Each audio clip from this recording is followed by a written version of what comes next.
And I think we're live. Good morning, everyone. Looking forward to our chat today. We've certainly got some interesting things to discuss with you. Sorry I was a fraction late. I was fluffing around. Let's see who's online. Let me just switch over to here. So let's have a look and see who's here. Gilbert, have a great show. I've just gone to bed. Oh, good on you, Gilbert. You left a message. You can obviously going to watch it later. Thor says, I'm so tired, but I can't miss this. Greetings from Sweden. Good to see you're still up, mate. MBW says, what Tamron lenses are we going to discuss? Some lenses in a minute. Carl says, hello, people. Harry says, howdy, David. You lucky dog getting all that fun gear. And Aaron is a cool dude too. He reminds me of a 70s adult stars. What's that, stash, eh? Thanks anyway, Harry. Altrix says, hey, everybody. Altrix also said he's in the market for a 70-200. Ooh. Range, so I hope Tamron makes this happen. Julian says, 4 new lenses. Wow, Tamron's killing it. And Thomas says, completing the Zoom trio. Well, you just never know, do you, what's going to happen. Scott says, finally a proper upgrade for the a6300. Carl says David is going to be late. Why'd you say that, Carl? I've got to put the timer on too. Let me just start this. Start stopwatch. I'm not in that far, I don't think. No, it's only 30 seconds. What else? Scott said, good IBIS, flip out screen and bigger battery are my top requirements. So you're talking about for the A6 300 and a6500 replacement there. And Thomas said, late, he is getting some last minute intel. Yomar says, I actually caught a stream YouTube. You have to be slacking. Oh, yeah, what? So you actually got the notification. Well, that is unusual. Anthony said, being held up by the doorbell. Rod said, he is late, must be a delivery at the door and he is hiding from Kerry. She's at work. I don't know if I'll be getting anything today. I never know. You never know what might come. Rod said I've read that one. Ray says give some thumbs up, guys. Yeah, I really would appreciate that. It does let people know that we're live. Triple said exciting about the release of the A610, the a6600, a6800, a6900, a6301, and a64110. I love it. That's funny. Altric has said, let me just make sure that I'm not playing sound on that. No, it's not. Ray says, here we go, peeps. Tamron releasing a wide-angle prime 70-200. Barry's just saying hi. Victor is saying, should I trade my 16-35 f4 for the Zeiss with the Tamron? Yeah, you know what? When using the Tamron, yes, I probably would. If you can get a good price for it. It just depends if you need that 16mm. If you need the 16mm, well then I wouldn't trade it. But if you don't use 16mm much, I definitely would get it because it's a better lens. So Altric's just saying hi. Samuel is saying, hello David, if Tamron releases a new 85 prime for my Sony, I'd be gutted. Should I regret buying the 85 1.8? No, Samuel, that's still a great lens. It really is still a beautiful lens, so I wouldn't regret buying it at all. Bill is saying, hello from Long Island, New York. Is there seriously an upgrade for the a6300? Well, we're going to talk about that soon. Casper's already on Nikon is dead. I love it. Philip's saying, hey. Thomas is saying, hello from Texas. G'day, Thomas. Canon's latest announcement was boring. No wonder I switched to Sony 8 months ago. It didn't excite me at all. I'll talk a little bit about that later on when we're looking at the Sony upgrades. But yeah, there wasn't much exciting stuff about it, that's for sure. Shutter said, hopefully it's the 70-200 or close. That would complete my Tamron wedding lenses. Creative's just saying, what's up? Kia says, hey David, made in time to join you. Well, that's fantastic that you're in here. Langston says, evening all, camera conspiracies. I just watched your videos, mate. It cracks me up, your videos. bagging Canon and stuff again. It was funny. Canon releasing a hot shoe umbrella to catch the tears of Canon users. I love it. Oh, that's funny. Oh no, what are they doing? Like Canon, seriously, they see 60% of their sales drop and they release cameras like they just have. I mean, I'm just thinking, oh, they just don't learn. Anyway, how are you, Casey? Anyway, good to see you in here. Victor said, thanks, sir. J. Rose said, hi, David. Altrix said, the 85 1.8 is butter. And Mike said, hello, David. YouTube says, hi, everyone. And Diana is here as well. Laugh out loud. Just why laugh out loud? Oh. Good to see you in here, Diana, anyway. So, big week for me. I've been trying a few Tamron lenses out, but first, let me show you these little goodies. I mean, I put a sneak peek yesterday on Instagram, but let me show you these. I can hardly even pick them up. Let me see if I can just open these. So, I've got this whole goodie here of these SLR lenses, which I'm going to be using probably Wednesday. I think I'm going to be doing a dance shoot on Wednesday, so I think I'm going to be using them. But these are FE mount lenses, so they actually are for the FE mount.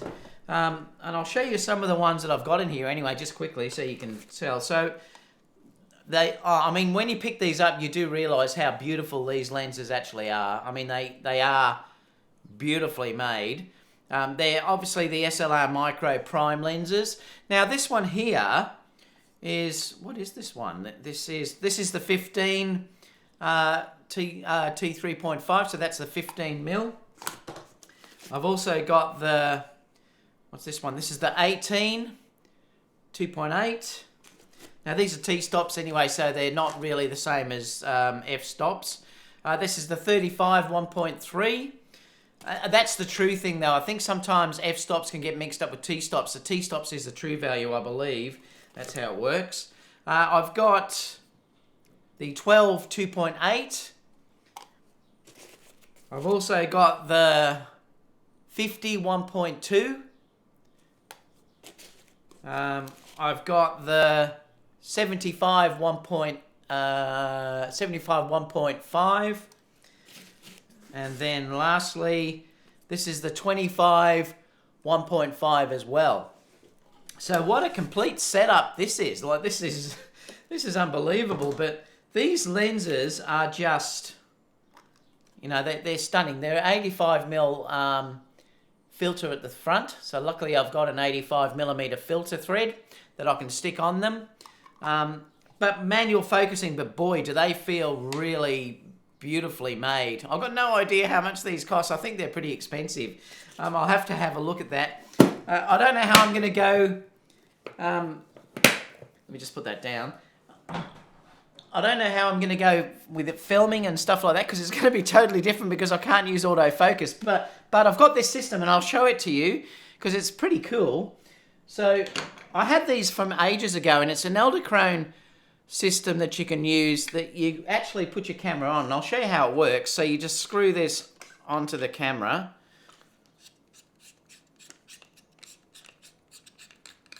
because you're going to find this, well, I hope you find this interesting, but so I screw that onto the camera. Now these obviously have your rails here, and then what you do is that gets pushed onto here.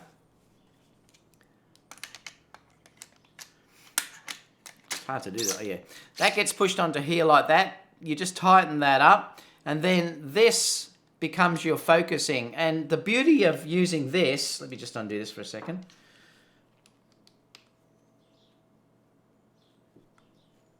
You just have to pretend that I've got the SLR lenses on there. The beauty of using this type system is I can then rack focus, because I can use these little knobs that I've got on the top here to rack focus between where I want to go. But this also is pretty cool because I bought this too, so this isn't sponsored. I actually paid for this.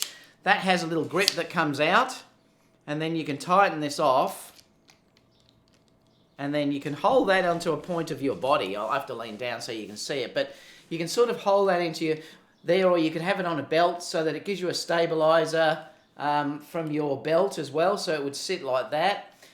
You can lock it into your shoulder so that you've got a good point of reference there. So if you're trying to do things reasonably stable, you can do that. So I've had these for probably a couple of years, because I did intend originally when I got my GH5 that I was going to be doing manual focusing when I was doing weddings and things. So I bought that at the time to enable me to do that. So it may actually come in useful, and it just folds away like that, so it'll fold underneath and out of the way. And obviously I can use that to get the focus. So that's the system that I'll be using, as well as obviously putting it onto tripods and stuff. And I'll probably try and do some gimbal work as well. But it's going to be interesting to see how it goes. Luckily, I think I've got Ben helping me on the day, so it's going to be interesting to see how it goes. But pretty exciting. I love trying new things. Thought I'd give it a go. So hope you found that interesting. Anyway, I think I'm a little bit hot. Let me just...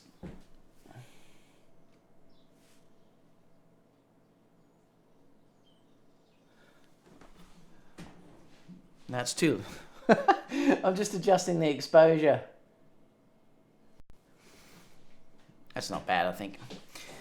So let me know what you think about that anyway. Now, I'd love if anyone has got experience with that, guys, because this is all brand new for me. If you've got any pointers that you can help me out, please leave them in the comment box down below. If you've got any things that you think would help me in the shoot later on, because I'll be doing that shoot on Wednesday. So I've got a little bit of time to practice in the meantime. But like I said, I've never used that sort of lens before. So it's pretty exciting. Apparently they do have a really beautiful look though. That's why I'm hoping I can use them on the day. Let me just check what people are saying before we start the show. Where were we up to? Raymond says, I hear the A7S3 may be announced tomorrow. It was meant to be, and I'm going to talk about that in a minute. There's meant to be announcements at the end of this month, so it could be any time now, I think. Problem is it takes 2 years to ship. Canon is lost, laugh out loud, Diana said. Philip said, watch out for the Canon cripple hammer. I know they're going to do something for sure. Ray says, I love all that tech that comes out, but I capture 60 weddings a year with 2 times A7 IIIs and a 35 1.4 out and the Sony 85 1.8, and that's all I need. And that's fine, Ray. If that works for you, I can completely understand what you're saying, because I did capture many, many weddings just with the 35 1.4 and the 85 Batis. So I know exactly what you're saying. Viking says, hello from Viking Creative Studios in Rhode Island. How sharp is that Tamron 35 150? It is brilliant. I had some images. Let me just show you. I'll just have to move this over for a second. I should be able to show you some. Let me open up some of these and I'll just show you this. This is the Tamron 35. Let me just see if I can bring up a page that I can show you these on.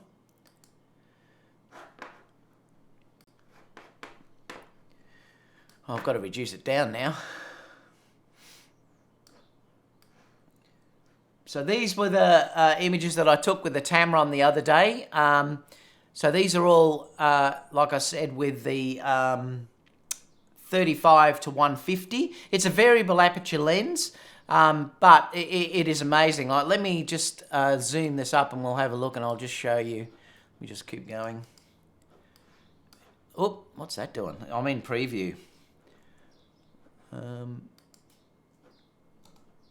don't think you can move it actually. Oh yeah, I'll have to do it this way. It's beautiful. Like it is stunningly sharp. I mean, it really is amazingly sharp for the. Well, I was surprised. I didn't think it was going to be as nice as what it was. And I found that focal length was really great to use. It was really quite interesting having that 35 up to 150. The bokeh that came out of it was really nice as well. So I thought that was brilliant too. Let me open up another image and I'll just show you another couple.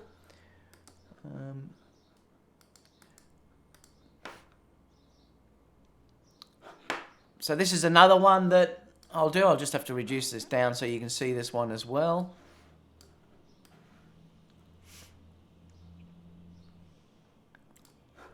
So you can see here that, again, this was shot at 150 mil. So it gives you an idea about the rendering, you know, that you're getting off this. I was really surprised. Like I said, I think Tamron really have, you know, like lifted their game. They really have, and the stuff that they're coming out with is just incredible. And you know, you think that this is a variable aperture zoom. So this would have been at f4 because it does change. It's a 2.8 lens up to f4. But I did find, and I said that in the review, that it changes from f2.8 very, very quickly. I thought I had that on silent. I did. So yeah, it does change very, very quickly. But look how sharp it is. I mean, it's ridiculous. Like how sharp the image actually is, and the rendering is beautiful. The colors are beautiful from this lens. I'm really, really happy with them. I'll show you one more. Let me just see if I can find another one that's got a bit of detail in it. Open, more from the wider end. So this was from the wider end. Let me just reduce this down so you can see this one.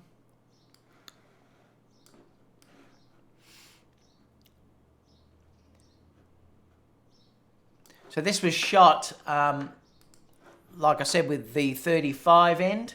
So it's showing a lot more. Like I said, the color rendition again is really, really nice, really sharp. This was shot at the 2.8 aperture.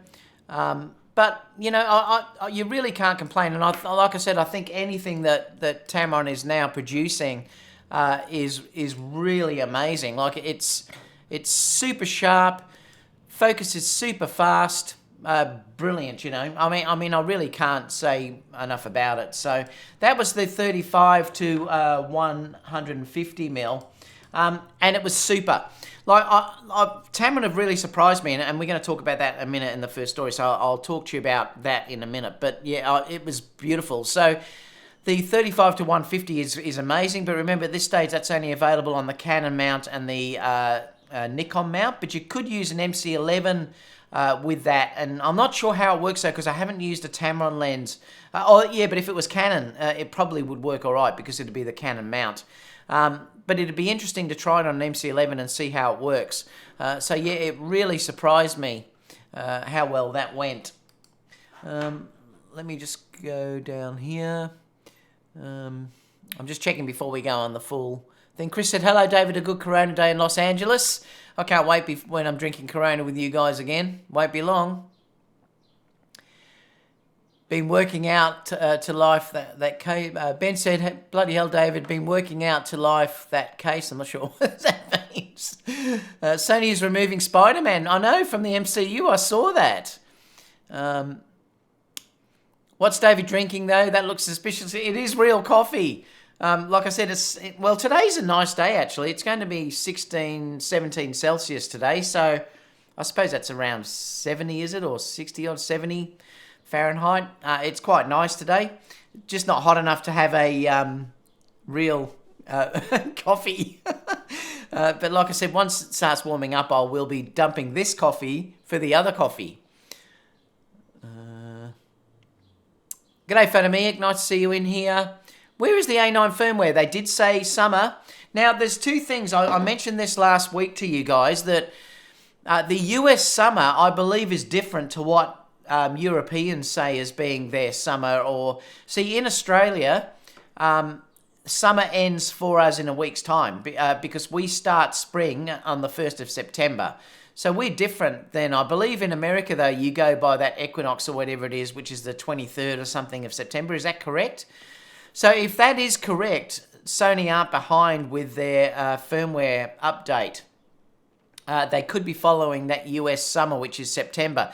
I mean, do all of you guys work that way in the US? Is it all of you believe that it's the 23rd of September before you officially start summer? Like I said, we believe that we start summer on the 1st of September. Same as I think England does and other places do.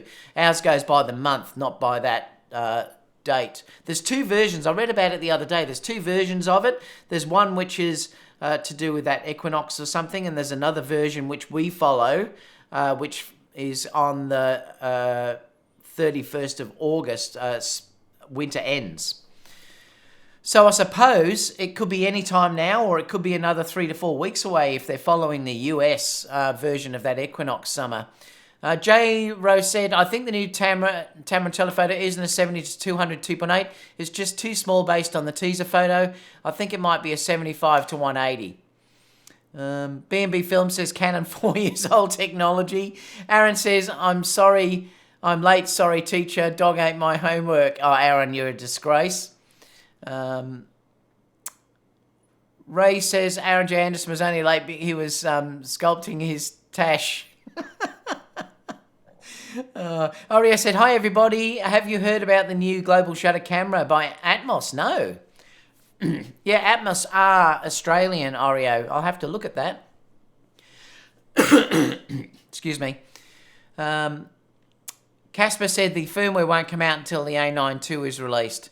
Altrix says the end of August marks the end of summer. Yeah, it does for me too, but some people were saying that there's this equinox thing of you know, that some of the US said that summer was the 23rd. But I thought, wow, that's weird, because for us, it's definitely the end of August. Now, if that's the case, what have we got another week for Sony to meet that deadline? You have a number of events. Shush. Siri's talking to me. All right, so let's get started anyway. So I'm going to go show start. Let me just bring the sign up and then we'll get going, guys.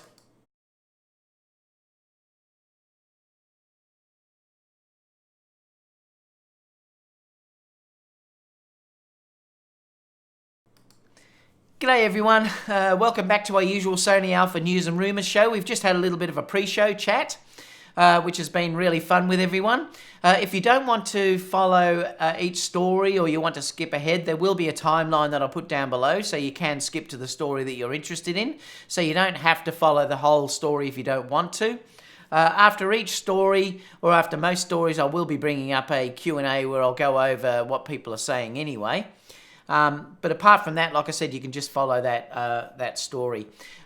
If you haven't given us a thumbs up, guys, love it if you could give us a thumbs up. It does get the show out to everyone, because YouTube sometimes doesn't notify people that we're live. So now the first story we're going to talk about, let me just put into here, because I'm going to put in there 21, so it's 22, 2130. The first story that I want to talk about is the Tamron rumour that we're going to come up. So I'm going to talk about that in a second. But I have been using a lot more Tamron lenses lately. I've just recently, and if you want to check them, I've put them, I think it's the last few reviews I've done. I've actually reviewed the Tamron 35 1.4 lens, and I've had those lenses for a couple of weeks. And I also reviewed the 35 to 150, which I showed some images on the pre-chat a few minutes ago. And I have to say that it is the most stunning lens that I've probably ever used. That's not the 35 to 150, the 35 is. The 35 is definitely the sharpest 35 that I've ever used. It was absolutely stunning. If you want to check out some of those images, I've got them online. Let me just check, because I could try and see if I can bring one up on Facebook. Let me just see. I'll see if I can bring an image up and show you.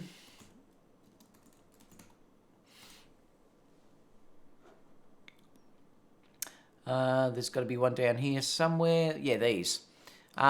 So it was an image here that I'll just show you just quickly.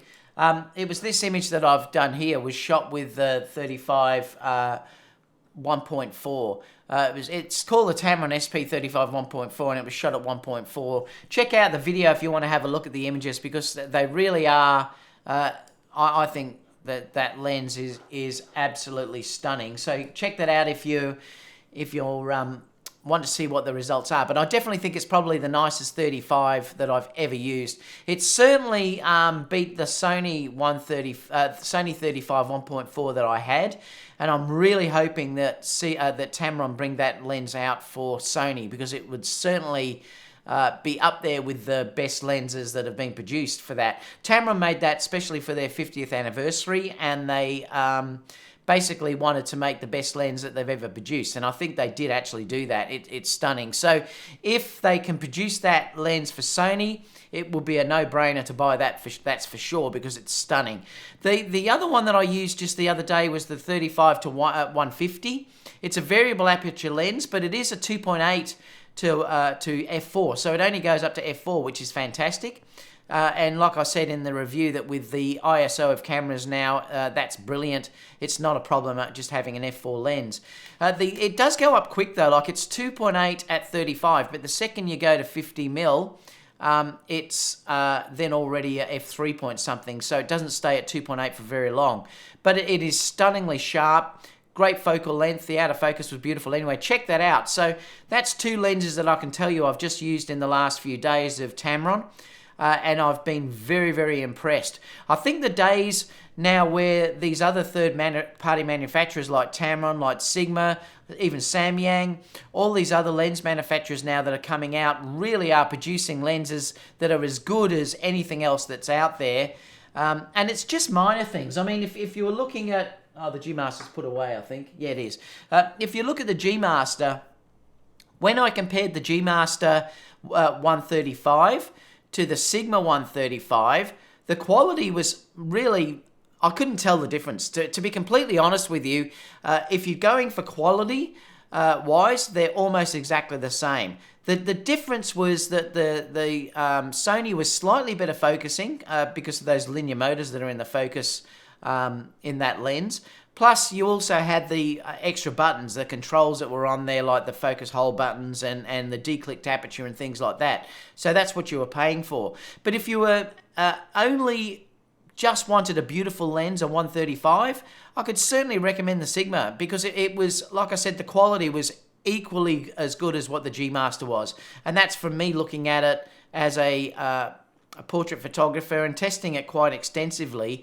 I think I would be happy with both of them. I did buy the G Master, and I absolutely love that lens. But the quality that they're now getting in these third-party lenses is really second to none. You know, I think it's up to the point now where they are up to what Sony are producing, and that's great for us Sony users, because you don't have to just buy Sony lenses anymore. You can buy other lenses. And this is probably why Sony Australia don't support me, because I just tell you guys the truth. But, and I think that's one thing about that now is that the third-party lenses are really quite stunning. And Tamron particularly have lifted their game, because when I used to use Tamron when I was on the Nikon days, they weren't that well, I don't think that when I used them, I didn't think they were that spectacular, but boy, have they lifted their game in the last couple of years. Like, I've actually used the 70-200 Tamron. I tried that in a camera store. It was the G1. I think it's G2 or something. And that was stunning. That's the 70-200, and that was stunning. So if they can get those sort of optics in a 70-200 millimeter lens, it is going to be really quite stunning. So I think the days, like I said, the days where you have to buy Sony now to get the ultimate quality are over. I think you can now mix and match.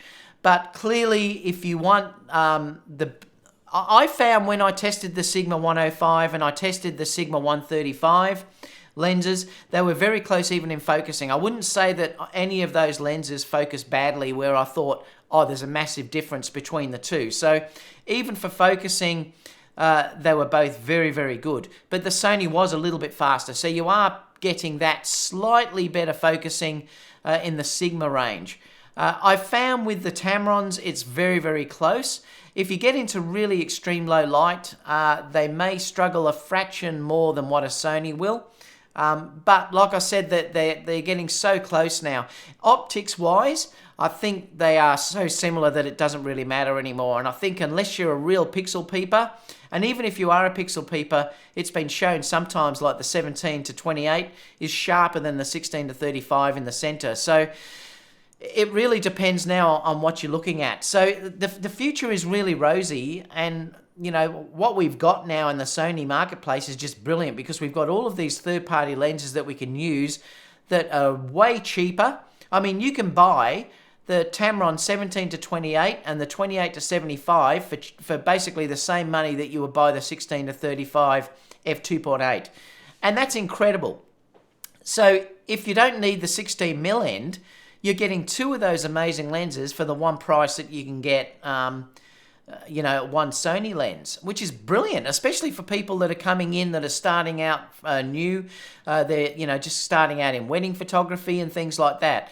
The 16 to 35 2.8 is obviously still an incredible lens, so I'm not banging that. It's an amazing lens, but you just have to justify whether you think it's worth paying that extra rather than being able to get two other primes for the same money that are probably just as sharp. So it's interesting what's sort of happening and the way the market is shifting. Originally, I didn't want to buy anything other than Sony lenses due to Sony Pro support. And I did say that early on, that I said that right from the beginning. But now the cost and the actual look of what you're getting for these lenses for the money, I just can't deny it or can't you know, say no anymore to it. And that's why I've been using the Tamron lenses. Tamron don't give me those lenses. I get them for just for review for you guys, and I'm sure these new ones I will also get. I'm 100% positive I'll get them, so I'll be able to review them for you. But I have to buy them, and so they have been bought out of my own money. So I'm not just talking to you as a paid Tamron shill. I've paid full price for the ones that I've got. So it's interesting anyway. So let's look at the this Tamron announcement that's come up, or teaser. I got sent this from Tamron yesterday, so I sort of knew pretty early that this was going to be coming out, but they haven't told me what they are. They just teased me with it. So they sent me them, they messaged me with this little teaser, and basically I said, come on, tell me. I won't tell anyone. Because I'd just love to know what it's going to be. I've got an idea, and I'll talk to you about that in a second. But you know, I really think that one of them is definitely this larger one. Oh, let me just come back down here. This larger one is I believe going to be the 70 to 200. When I took the Tamron lenses back the other day, I said, when are you going to be announcing the 70 to 200? And they just smiled at me and wouldn't tell me anything. But I know it's going to come, because it just makes the holy trinity. If you're looking at the lenses there, we already have the 17 to 28 and we've got the 28 to 75. So Altric's saying, you know, David. And you know what, Altric? If I do know, I couldn't tell you. So the next one that comes out is going to be something around that 75 to 200 mil mark. Now, it may not be 200 millimeter, but remember, this lens may also have an extending shaft in the center. So don't just go by the look of what this lens appears to be in size. It could have an extending shaft like the 35 to 105 lens I had. And I just showed you those images at 150 mil, and they were tack sharp. So even if this did have an extended barrel, after using that 35 to 150, I would not worry about that at all. That would not worry me at all. The only thing I would want from this, though, is that it wasn't a variable aperture. I would still want it to hopefully be a 2.8 prime. But like I said, if it was 2.8 to f4, I could still live with that, because I live with the 70 to 200 f4 now. But at least you'd have the 28 mil at the 70 end. But I've got a feeling this is probably going to be 2.8 right the way through. So that will give wedding photographers... Altric's saying, what if I slide you $5? I love it. It'll take more than that, Altric. So it's going to be interesting. So I think, and I'm just saying I think, that this is going to be the 70 to 200. Now, it might be that it's a 70 to 180, or a 75 to 180, I should say. It could even be a 75 to 210. It may not fit that perfect 70 to 200. Like you've seen before, it's been the 17 to 28 and the 28 to 75. So they may bring out some lens that fits with that, like, you know, from 78 or something like that, up to 210 or 78 to 180. But either way, it's going to finish that trinity of those lenses. So, you know, I'm almost 100% sure that that's probably what's going to happen with that lens. It's going to be announced very, very soon. And like I said, I'll get to test it anyway for you guys. So, and like everything, I'd always tell you the truth. The other prime lenses are interesting to see what they'll be.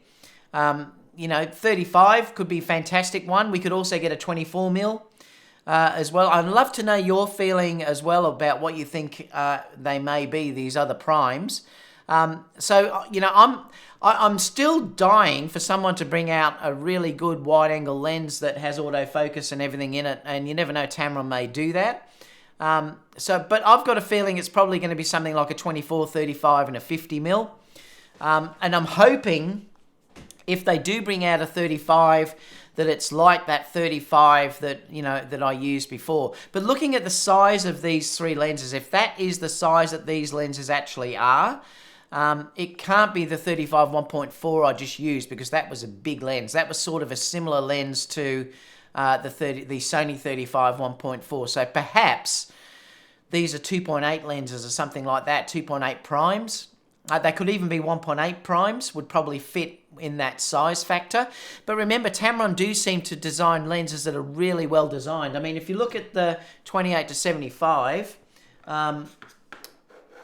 they do release lenses that, because they're designed truly for this mirrorless size camera, they have been able to produce lenses that are really light, really small, and incredibly well wearing. Like I've talked about that before, that the Tamron lenses seem to last better than any lens that I've ever had, in the fact that they look as good as the day that I've bought them. So, you know, that's another fantastic thing about them. So even though people talk about, yeah, the quality on the outside may not be as good, I've found, in fact, and I'm sure most people will back me up that have got the Tamron lenses, that they are incredibly hard wearing. So, you know, so it's interesting anyway. So that's what I think it will be.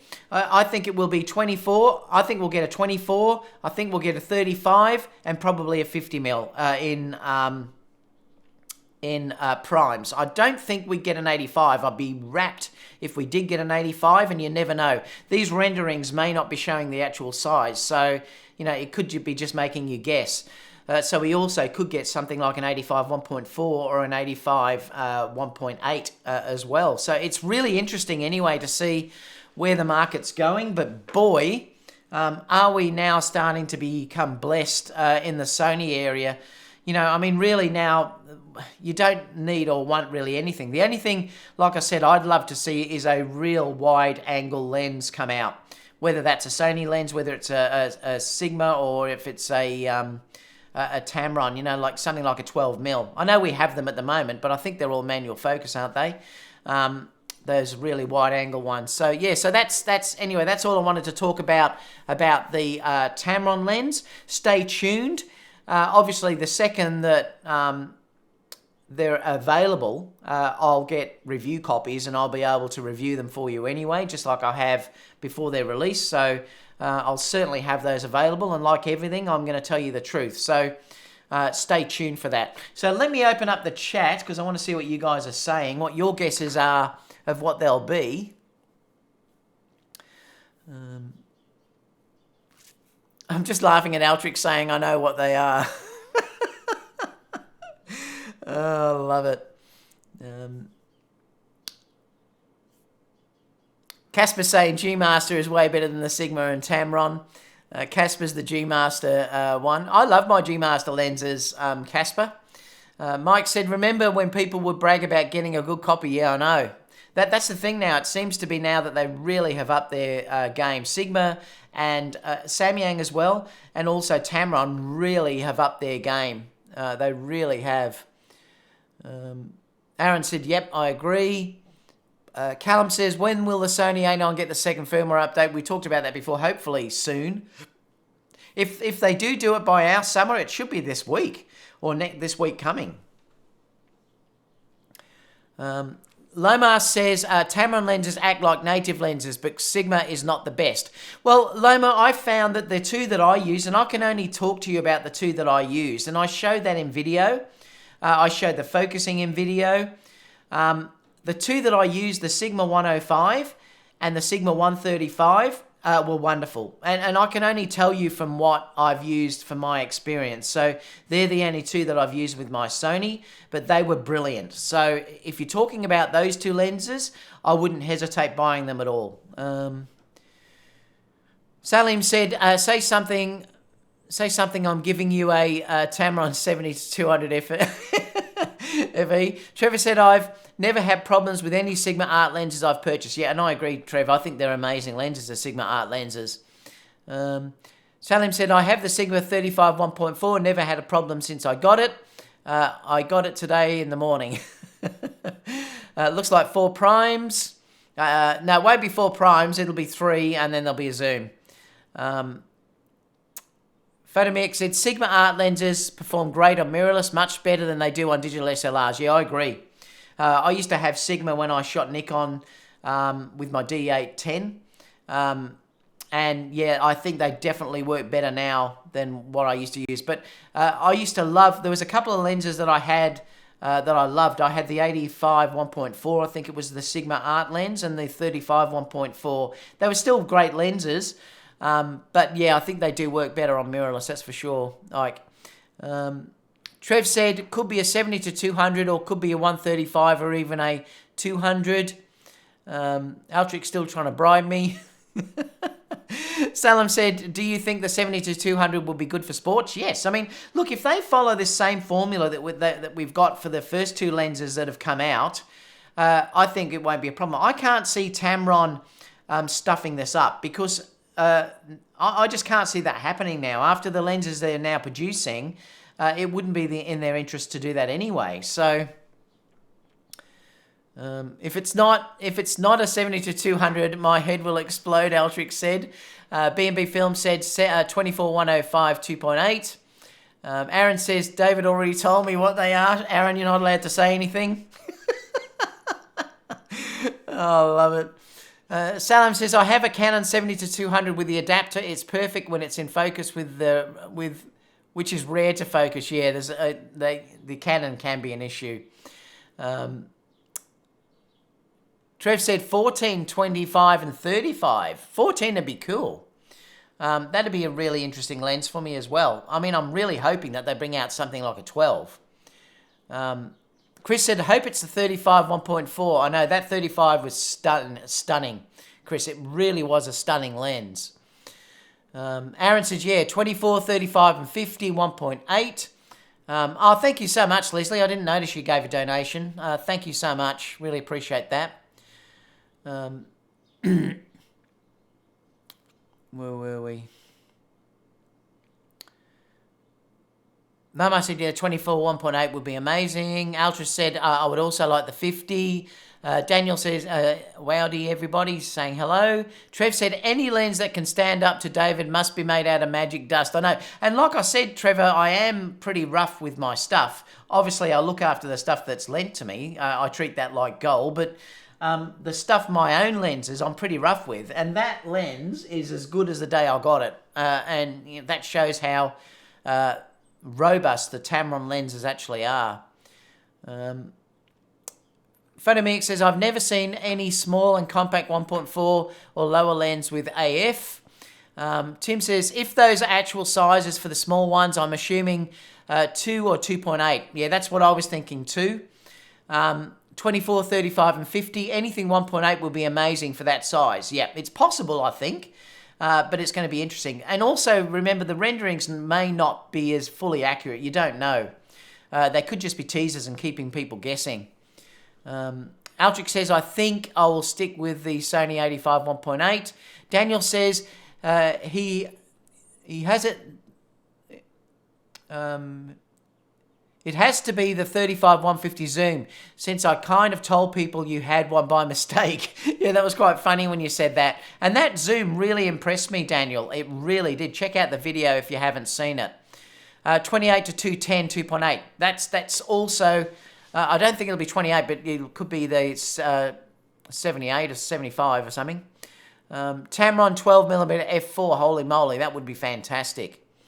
Aaron says, I love the Zeiss 55. So do I, Aaron. I love it. It's still got that and use it every day. It's in my bag ready for the shoot I'm doing later, actually.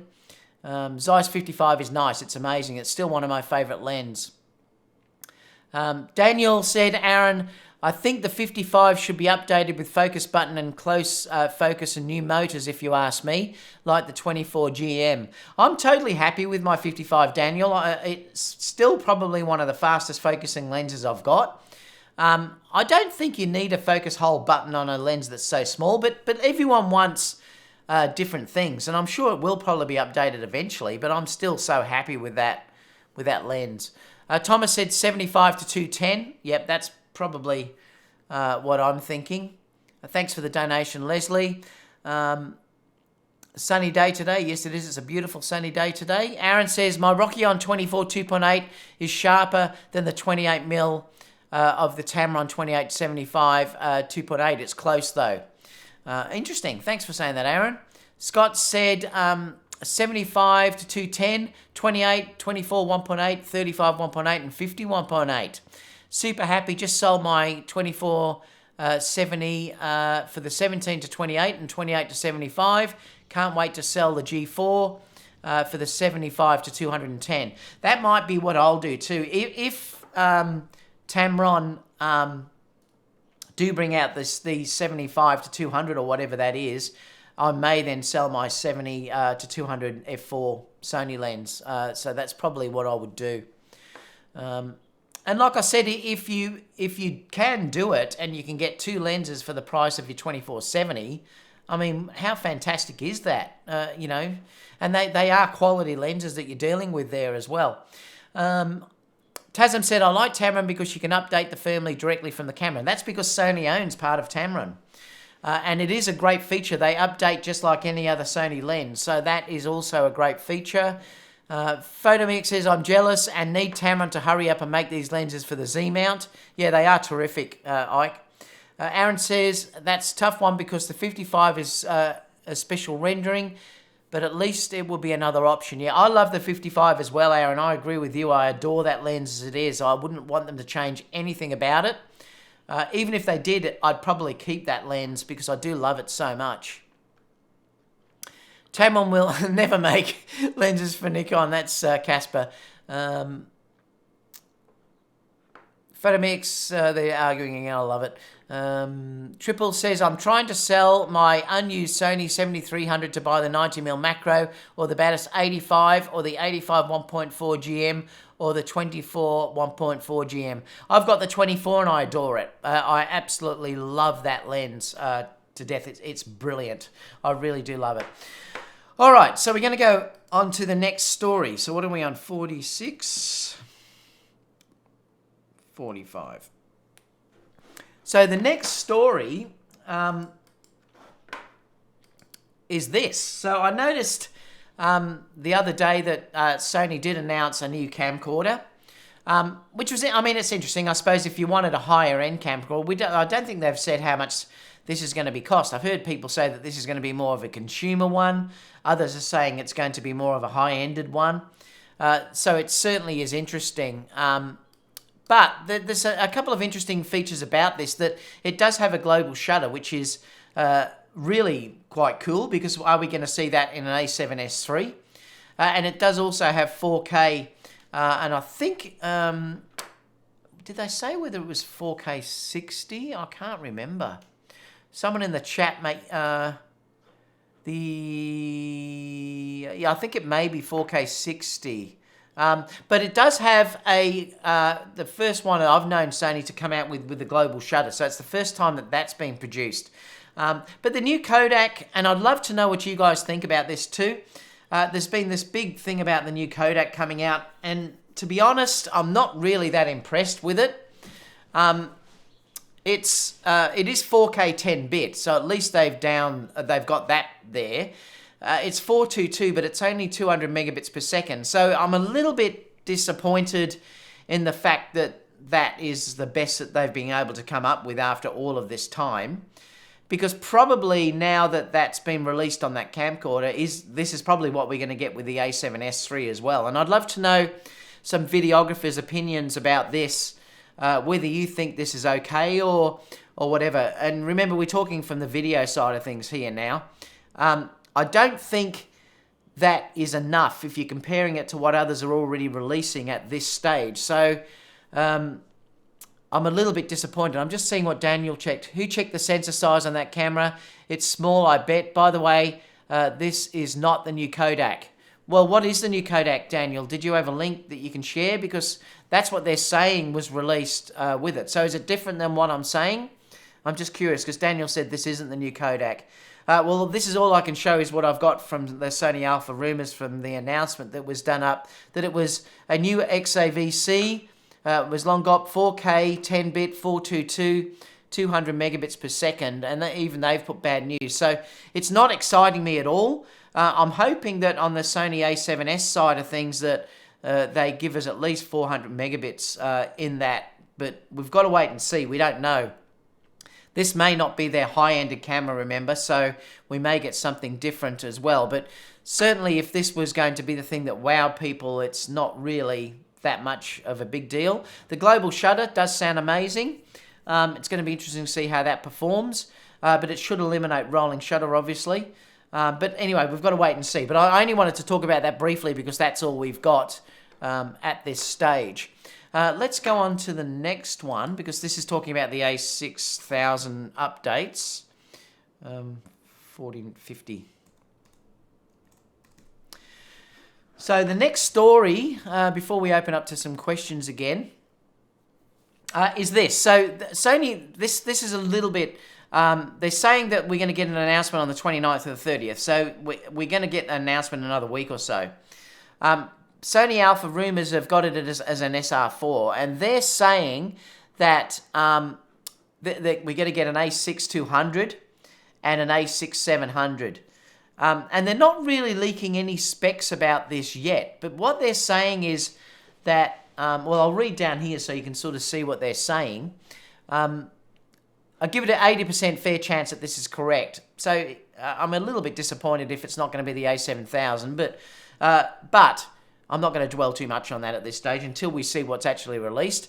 But they're saying the a6200 is a lower spec than the a6400. So that's probably going to be like an a6300 replacement. I would say, even though the number's lower, it's probably going to be that replacement.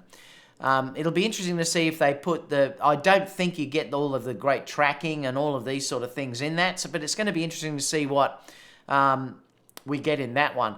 Now, the a6700 is a replacement for the a6500, obviously, looking at these specs. Now, they're saying it's the similar specs to the a6400, but it's got IBIS built in. Now, if that's all that there is that they're going to announce with that, that really, I think, is a boring announcement. I mean, I'd love to know what people are saying about this in the live chat, but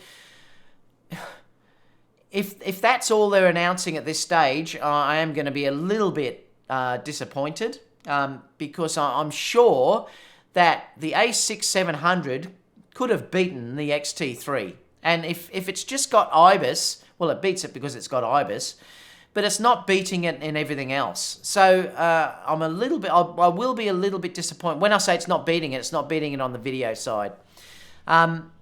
So I will be a little bit disappointed. Yes, you're now going to have IBIS, which will certainly help if you're shooting video with that camera, particularly handheld. But if it's exactly the same specs, you're going to get the wonderful tracking. I love my a6400. I love it like crazy. It's fantastic, and I do stick it on a gimbal, so that's one big plus with that camera. It's got the best focus apart from the A9 that I've used, so that's also a great feature as well. But I would have expected an a6700 to have upped the video side a little bit, like I said, to at least give us 4K 60, and we don't know yet. I mean, it's still rumoured at this stage that this is what we're going to get. But if it is only an a6400 with IBIS, I will be disappointed. And will you guys be disappointed? I'd love to know in the chat what you think about this. And I'll open that up to a discussion in a minute. So it looks like the a6700 might not just be an a6400 spec camera with IBIS. What's that mean? Because they're saying something else.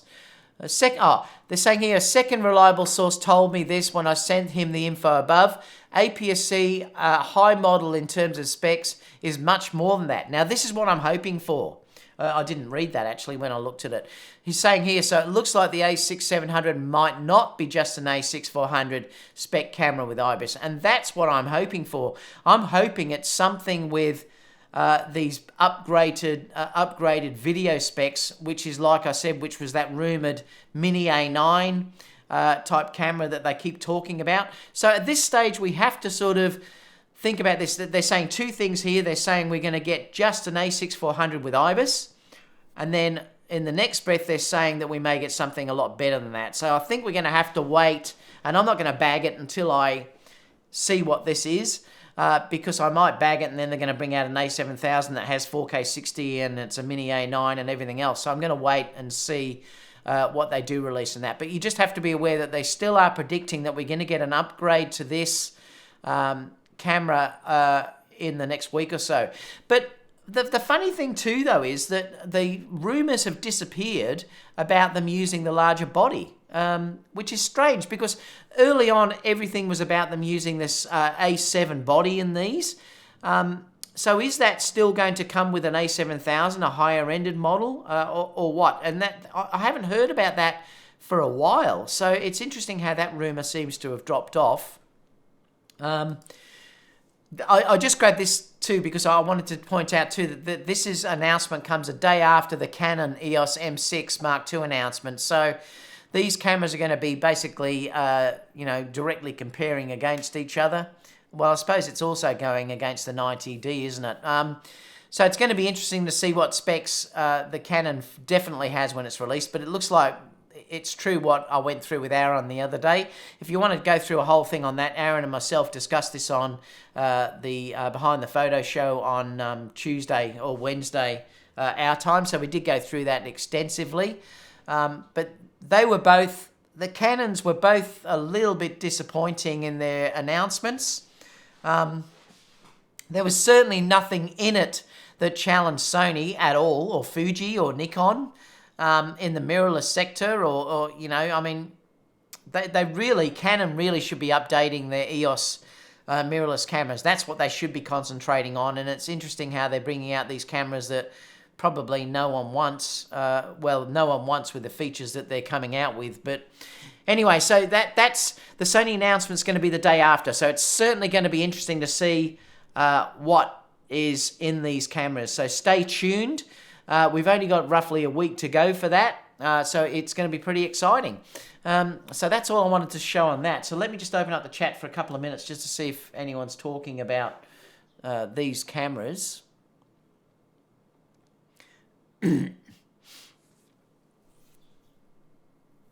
Where were we?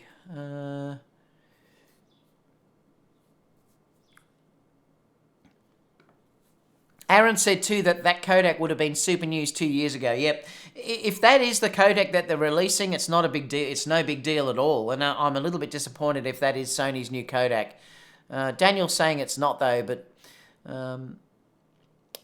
why they're saying it's a new codec? The codec is called XAVC, and that's not new.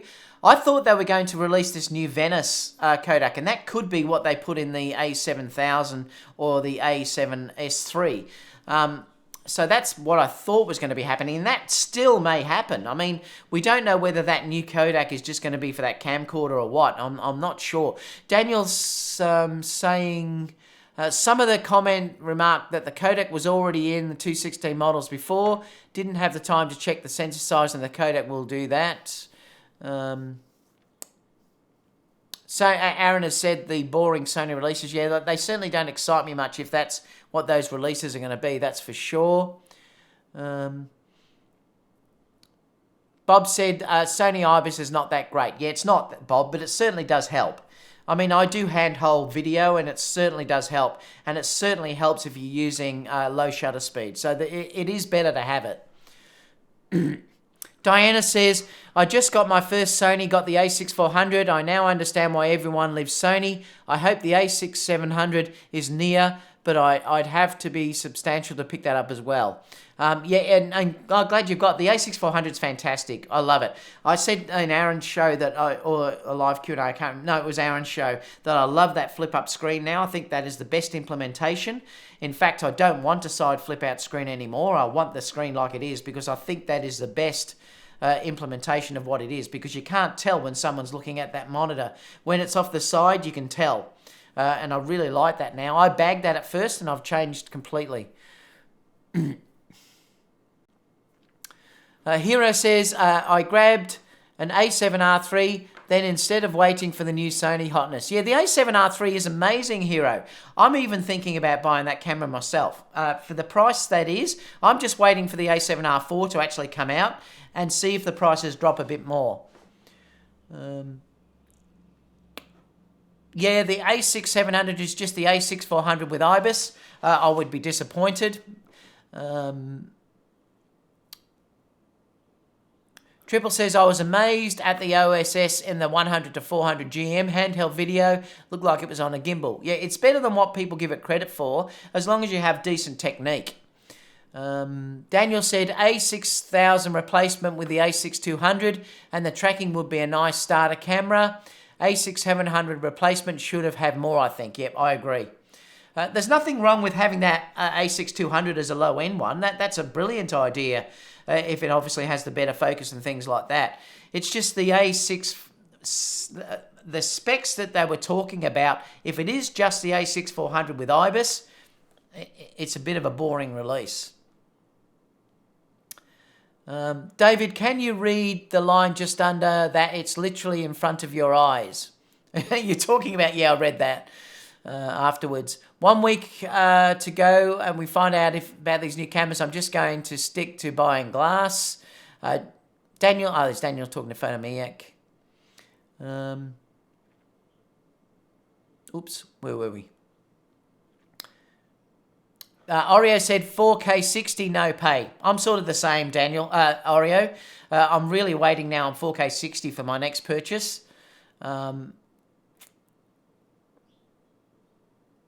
Triple Z said, until the A7R drops to 1999. Yeah, imagine if it does go below 2000. It's going to be incredible. Kathy said, Canon be dropping the cripple hammer. The cripple hammer, I love it. That's funny, Kathy.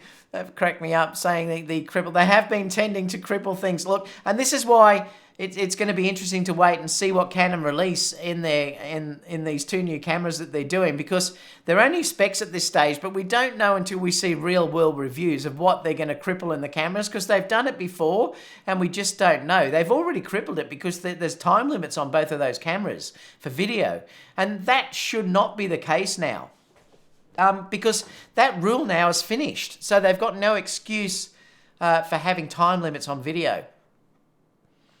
Plus 1 card slot on the 90D? Come on. I mean, didn't they learn from all the bagging that Nikon got and they got with the EOS R about the 1 card slot? And then they're doing it again. I mean, how much is it to add an extra card slot onto a camera? I mean, come on, Canon. I mean, things like that just do my head in. It really does. Lomar says it would have been better if Canon made the M50 Mark II with full sensor 4K at least. Yep. Photomix says, so I guess I'm going to wait and see how the M6 pans out. Casper said Sony A9 price drop is the camera everyone should wait for. Yeah, like if they do bring out an A9 and they drop that substantially, oh, that'll be another camera too I'd love as a backup. Hero says the A9 is $3,500 right now. That's a great price for that camera. Really is a great price. Diana says, of all the brands, Canon is now having overheating and adding in poor focus modes on purpose, and no 24 frames per second. I know, what are they thinking? Why are they leaving 24 frames per second out, which is an industrial standard, and forcing people to shoot 30? It's nuts. Put it in and then give people the option. Like, why? What are they smoking? I mean, Seriously, this is the thing. I just don't understand. No matter what you think about these new releases, there's no 24p. There's one card slot on the camera. There's a time limit still on those cameras. They're losing 60% of their market already. You would think that they'd be bending over backwards to stop people from switching, and they're not doing it. Like, wake up and smell the roses, Canon. Seriously. Kevin says, no mention of an articulating screen on the new bodies. I don't think they will. I think it's just going to be a flip-up one, just like it is with the a6400, and I love it. I've got that right up now. And it's great. I don't have to look sideways, and I can look basically just there, and I can see myself in the screen, and it works beautifully. And like I said, I've changed my thinking completely now on the flip-out screen. I love the way that works. Daniel said, yeah, flip out is better. Glad you changed your mind. Yeah, I love it, Daniel. I know it causes issues with microphones, but Small Rig or someone will bring out... Someone's ringing me, I know. Someone will bring out the same adapter that they have like with the a6400, and it won't be a problem. My phone's going off. I know, it's Instagram. Oops.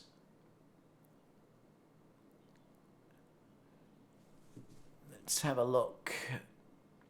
Diana says, I don't mind the flip up so much. I'm just baffled with all the features, laugh out loud, blazing fast focus and clean image. Yep. Once you've used that, like I said, I adore the a6400 for the features that are in it. I wish it did have IBIS, yes. It would be fantastic if it had IBIS. But adding IBIS is not a fantastic upgrade that, I was sort of expecting. But it is a brilliant camera. The a6400 is a brilliant camera. I've got the Sigma 16mm on it, which I love. I must review that, actually, for you guys. But I love the 16mm Sigma on it. Focus is incredible. Tracking is unbelievable. Nice and small. It's light. It's just a great camera. The flip-up screen is just brilliant. Loma says, Sony can have a flip-up screen and a flip-out screen at the same time. They just need to have a hinge to their existing design. I just don't think we're going to get a flip-out screen, though. If we're going to get a flip-out screen, they would have done it. So I don't think we're ever going to get a flip-out screen on a Sony camera. B&B Film says, them Canon fanboys are going to buy it. Yep, and you know what? They probably will. And I suppose, good on them. Oh, look... When I'm bagging Canon, but I want Canon to survive. I'm bagging Canon because I want them to do well. Remember, no one wants Canon to go broke. No one wants Nikon to go broke. No one wants Fuji to go broke or Panasonic. Panasonic have just done massive discounts on their S1, I think, in the coming day, in the last few days. And no one wants those camera manufacturers to go broke. If you're a fanboy and you would like them to go broke, you're nuts, because all that would happen is Sony would stop innovating. And it would also hurt Sony, because like if Nikon went broke, that would hurt Sony because they would lose all the sensor sales. We don't want that. We want competition. We want everyone to do well so that everyone has to excel. But Canon are just, I don't know what they are doing in there. Like I said, I don't know what they're smoking. That it is ridiculous, because they can see they're losing 60%. And then they keep doing what they're doing and they just do not learn. And it's just nuts. It really is nuts. Canon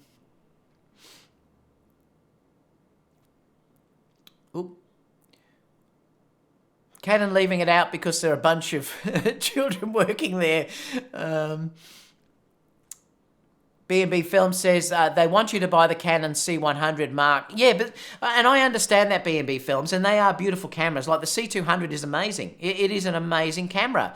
But how much money, how many people are going to buy into that market? The problem is for them that as full frame cameras are getting better and better, you're going to get more and more people buying less of things like the Canon C100. And Canon have to eventually wake up that, yes, you're better off to make a really good, amazing EOS R camera and sell bucket loads of them and get more money than selling just a few C100s. I understand what you're saying, that for the high-end market, they are amazing, and they are amazing, those high-end Canon cameras.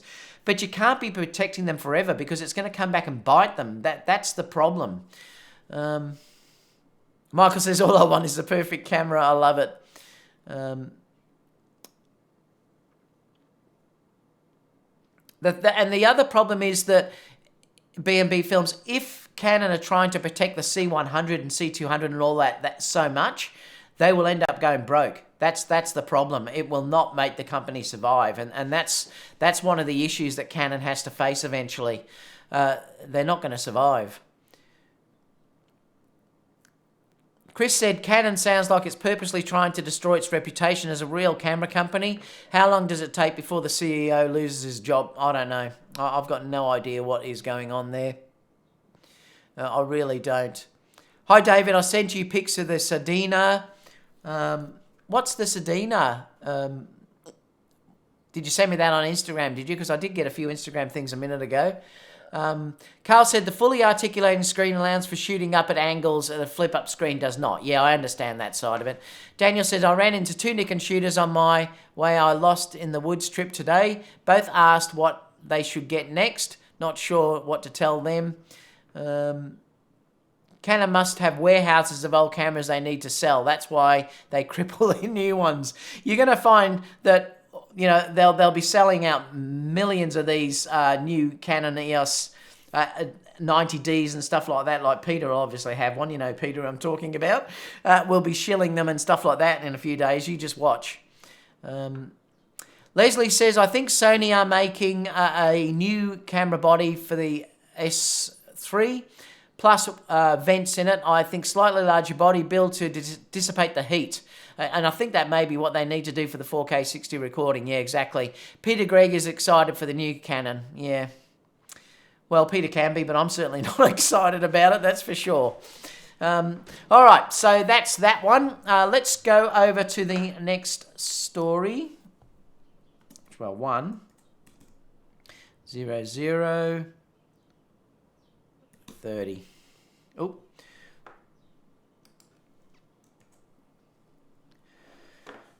This will keep Photomiac happy, we could think, because this new one is just a rumour of a patent for the Z9. And it's funny because every time I mention Z9 and Z5, all the Aussies bag me because they should say it's Z. But it's not, because even the Japanese have said it's Z. So that they actually, the real name is Z, so it's not Z. Because I always get that as comments, why do you say it's Z? Does it really matter? New patents are showing 2 cameras. So this will be obviously the new patent for the Z9. And everything I've heard about the upcoming thing with this camera, it looks like it's going to be a fairly exciting camera. And this is the one that I believe that Sony are going to, or Nikon are going to be using the 60 megapixel sensor that's in the A7R4. I think that's probably what's going to happen, but we'll have to wait and see. But that's what I'm predicting. And obviously, you're going to get dual card slots in this camera. They're not going to make that mistake again. You're going to get dual card slots. This is possibly going to be a really fantastic release for Nikon. If they do this well, and it has that same sensor that is in the A7R4, this could be an incredible camera, because no doubt you'll also get the ability to shoot low version RAWs and things like that in this camera as well. So it's pretty exciting. So there's 2 ones that they're sort of predicting. There's a Z9 and there's also a Z5, which looks like an a6400 really, if you look at that. So it's quite interesting. So I think they're talking about doing a lower ended model, which does make sense. As long as I've got no problem with them doing the lower ended model, as long as they do bring out this higher ended model that, you know, real pros can use and have redundancy of having that dual card slots and things like that. So I think that Nikon probably, because I think the Nikon Z6 and Z7 actually, besides what Casper think, I actually think the Nikon Z7 and Z6 are fantastic cameras. I really like them, apart from those couple flaws like not having the dual card slots and the battery grip was a stupid mistake. You know, and apart from that though, the camera's brilliant. And I've used one in a camera store. They've improved it with firmware. The focusing's better now. It still doesn't beat Sony, but it is really good now. And I really quite like them. So if they do a Z9 that has those things fixed, this could be an amazing camera for Nikon, and I really hope that does happen. The entry level will be interesting to see what they put in the entry level version of this.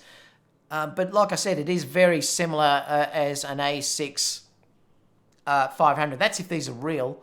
And then there's a comparison here for the Z7 versus the Z9 in size. So they're showing the dots. It's slightly a little bit different. But I did read somewhere that, and I can't remember where, that they said that these were for fake. Is it saying it in here? I'm not sure. I did read that somewhere. I can't remember where. But you know what? It is going to happen. I mean, they are going to bring out a high-end camera, just like Canon are going to bring out a high-end, well, I would hope that Canon are going to bring out a high-end EOS camera. If they do, it's going to be great. Like I said, the competition is going to be fantastic, and I'd certainly be really happy for people like Ike that you know, are shooting the Z system, and this would probably be a no-brainer for him to jump up to this camera, which would be amazing. With dual card slots, obviously you can put a professional battery on this one, because this will be their professional high-end camera. So that's pretty exciting. I'm just going to keep going, because then we'll open up Q&A. So the next story, they're only going to be quick ones, these other ones. 1, 13, 30. The last two to discuss is this. I just thought I'd mention this because it's interesting. Magic Booster Pro have just launched a 6K Blackmagic Cinema. Well, it's an adapter apparently that goes inside, and it simulates a full frame sensor. Now, it is only APS-C, obviously, but with this adapter inside, it's meant to simulate almost a full frame look.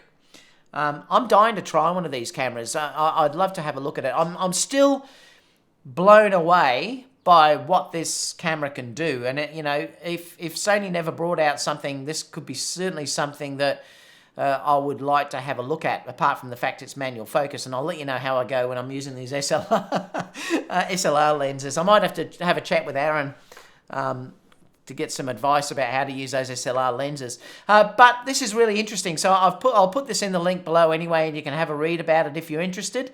But it still astounds me, the price that they're offering this camera at for the features that it's giving you. I know a lot of you are saying, well, it's manual focus and stuff. Yes, but I think the improvements they've made in this since the 4K version, going from the Micro Four Thirds to now APS-C, has really been outstanding. It really is an incredible camera for what they're giving you. And like I said, I'd love to have a go at it and just try it. So that's all I wanted to mention, was this little Magic Booster. And the last news story of today is an interesting one, because On1 have just announced that they're going to offer these, I think, in 2020. But they're changing their applications, basically. So they're bringing out these 2020 versions, but there's a couple of different ones that they're bringing out. They're bringing out a mobile app for the first time. So you're going to have, obviously, an iPad and an iPhone app. And you're also going to have what was the other thing? A video app in this as well. So, you know, they're quite exciting. So it's actually interesting. Now, when I say exciting, it's exciting if you like the On1 stuff. I've used it. I used to use the software a couple of years ago, but I've been hearing, and I'd love to know the opinion in the live chat or even in the comments down below. I've been hearing a lot of mixed reports about how this has been running. I haven't upgraded for a couple of years. I've kept the older version. But people are saying that it's very buggy and it crashes a lot, and they bought it and then they regretted buying it and they went back to Lightroom. So I'd love to know what you people think about this. But there is going to be, like I said, a mobile app, and they're also going to have a video app, which is something that's different. So they are now going to have On1 Video 2020, which is interesting as well. It's all going to sync back to your computer as well. So they've showed that here, that it will sync between your tablet, your phone, back to your main desktop computer. So there's some interesting things in it anyway. Coming out in 2019, they said they'll have beta releases late this year, so you'll be able to try them out as well. So just thought I'd share that.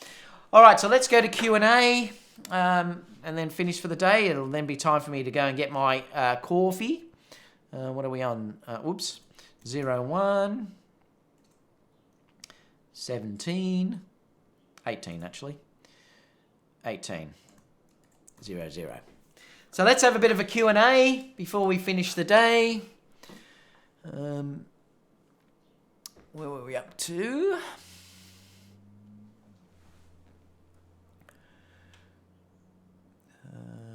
Just trying to check where we were up to. Canon survived, Nikon will die. Oh, Casper, you're a shocker. Why do you say it's Z? Because that's what the actual name is. They named it the Z6 and Z7. And the Japanese named it that. I don't think they said Z. They actually said Z. Photomix said stayed in the Hotel Z in Victoria. Z is the new Z. Something warm happens when you watch Peter. I like Peter though, Peter Gregg. He's a cool guy. I disagree with him. Funny thing was he put a video out initially bagging it, and then the next day he put out a video praising it. So I don't know what happened there.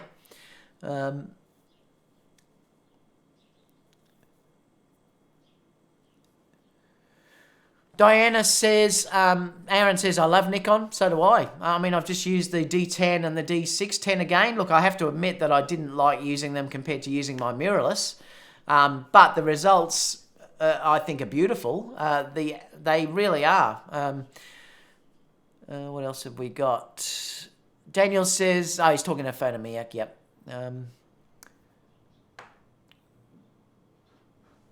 Daniel says, Aaron J. Anderson on mobile apps, iPad getting cool. Oh, thank you so much, Kevin. Really appreciate that donation that you've just made. Where was I up to? Oh, yeah, Diana. I recently tried the Z6. A really great feeling camera and surprisingly sharp. Yeah, it's a great camera.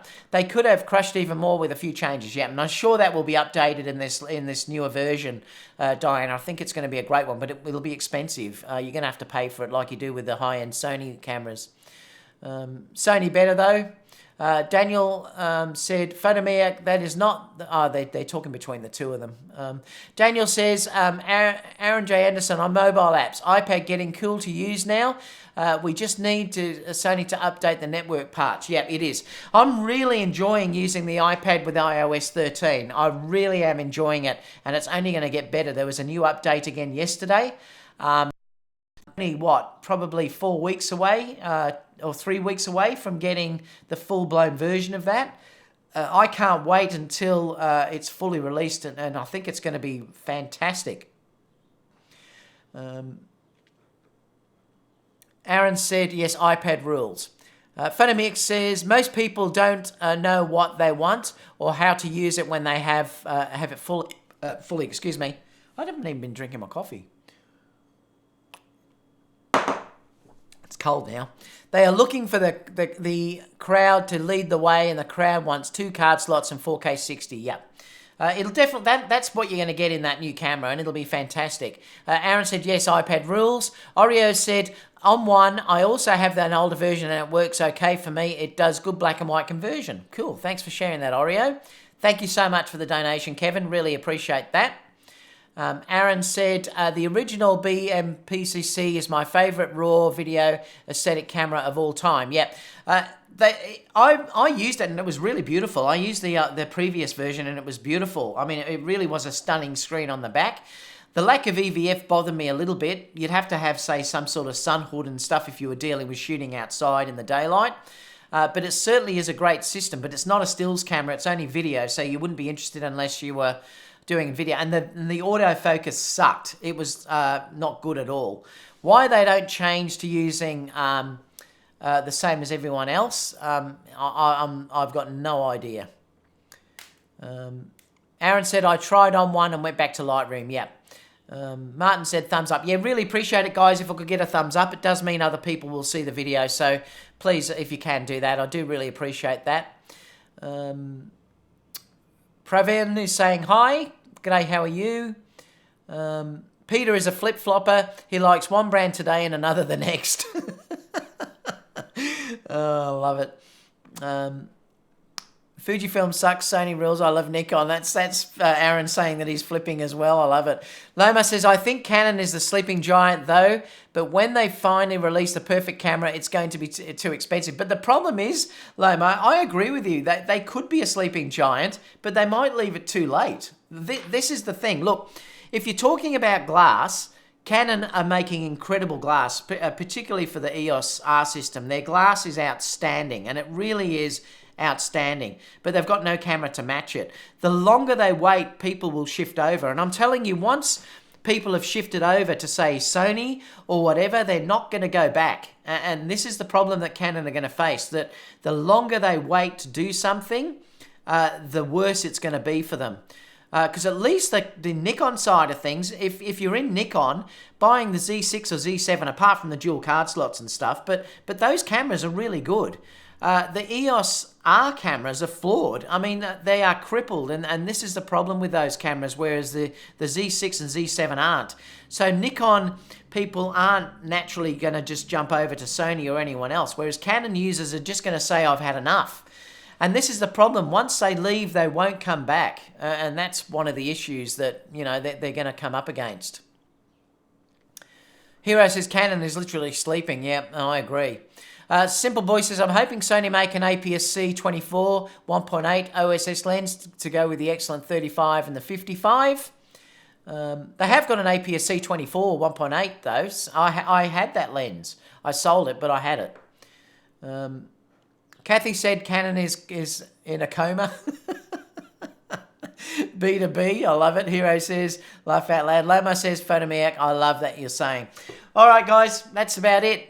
We're at the end of the day, basically. Hero says, I'd love to have the 85 1.2 and the 50 1.2 on Sony. Yep, so would I, actually. They may come. Sony have said that they're going to produce those lenses, so we don't know. They might actually come. We're just going to have to wait and see. All right, everyone. That's it for me today. Stay tuned. I'm going to have a few videos up in the coming days. I've got a few things I can share with you that are pretty exciting, so stay tuned for that. There's a couple of studio shoots I'm going to share with you as well. So please follow that. If you haven't subscribed, please subscribe, and I'd love a thumbs up too. We're up to 74 now, so thank you so much for the people that have given a thumbs up. Apart from that, I'd appreciate it if you share the video as well.